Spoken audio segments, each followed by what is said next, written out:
a gente tinha comentado aqui, e aí vale trazer a informação, sobre Marcos Antônio. Ontem teve uma conversa entre o Boto, dirigente do Flamengo, e o Rui Costa, dirigente do São Paulo, antes do jogo, para falar do Marcos Antônio. O São Paulo exigiu a multa para liberar o Marcos Antônio. A multa é de 25 milhões de euros, que seria, então, a maior contratação aí, maior venda da história do São Paulo. 25 milhões de euros foi o valor solicitado pelo São Paulo, foi o valor da multa. Eles chegaram e falaram, beleza, quer comprar, paga a multa e leva.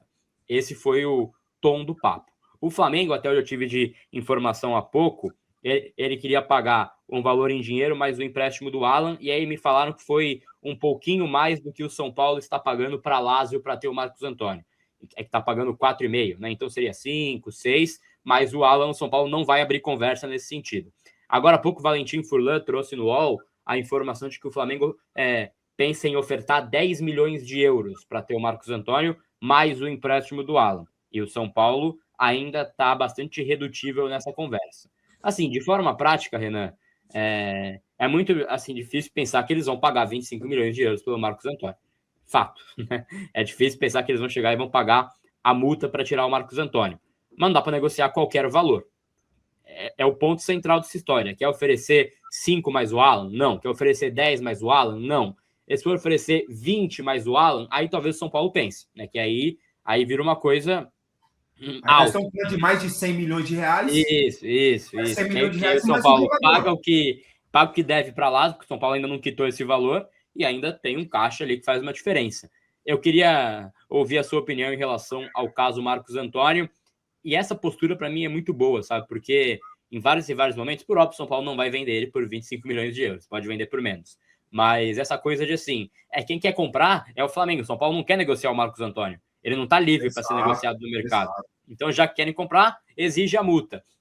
Acho que o Bodo deve ter dado uma risada no sentido de, esse cara tá de brincadeira, 25 milhões de euros e tal. Mas é isso, né? Parte da negociação tem que ser isso para você levar a regra e também forçar o Flamengo a fazer uma oferta que tenha ali mais peso para o São Paulo, né? Quando o Marcos Antônio chega no São Paulo, ninguém nem conhecia ele. Por 4 milhões e meio de euros. Ninguém nem conhecia ele. Por 4 milhões e meio, né? Um empréstimo mais esse valor fixado. Sem ninguém conhecer ele. Ele se valorizou no São Paulo. Ano passado, um dos jogadores mais falados do Campeonato Brasileiro em determinado momento. Teve um determinado momento que ele estava numa pré-lista da seleção brasileira. Isso tem uma valorização. Se vale 25 milhões, porque o futebol está inflacionado de um jeito, eu acho que o Paquetá vale 45 milhões, não acho.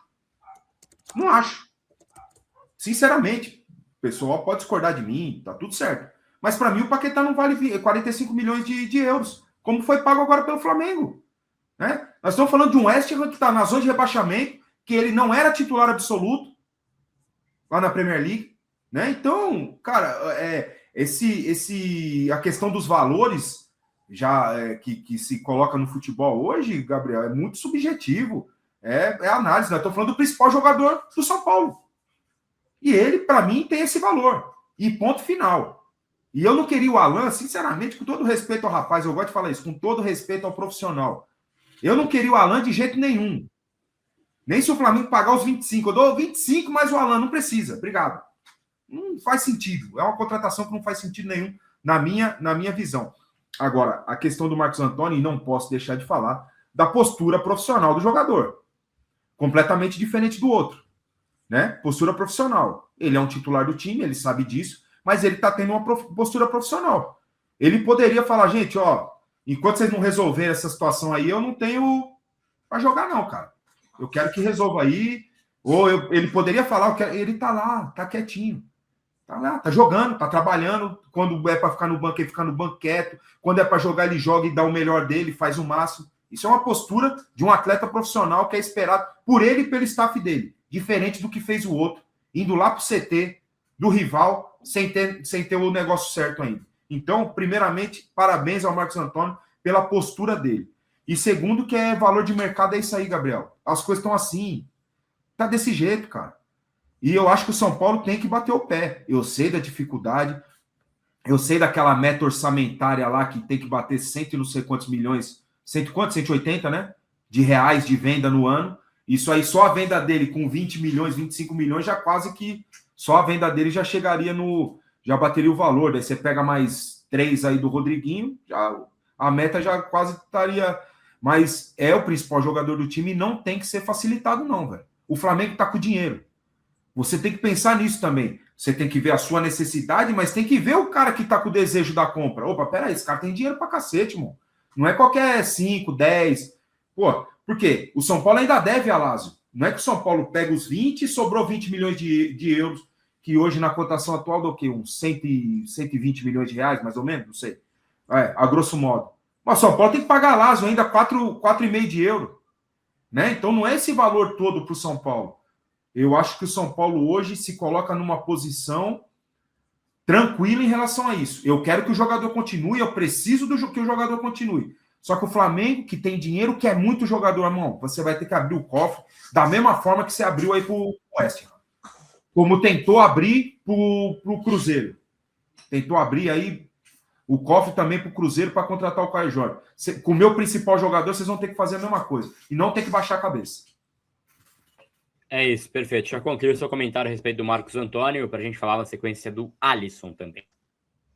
Marcos Antônio é um puta jogador. Eu acho que dispensa muitos comentários mais longos, né? Eu acho que ele é um baita de um jogador diferente, um jogador que dita o ritmo do São Paulo. E eu fico preocupado para a temporada uma reposição do Marcos Antônio, não só sobre venda ou ficar, mas eventualmente batendo na madeira aqui numa lesão. Se perder o Marcos Antônio em alguma lesão no meio da temporada, o São Paulo vai ter muita dificuldade de encontrar ritmo de jogo. Ele é o cara que dita ritmo de jogo. São Paulo teve dificuldade na primeira etapa de sair com a bola trabalhada, que eu falei há pouco, né?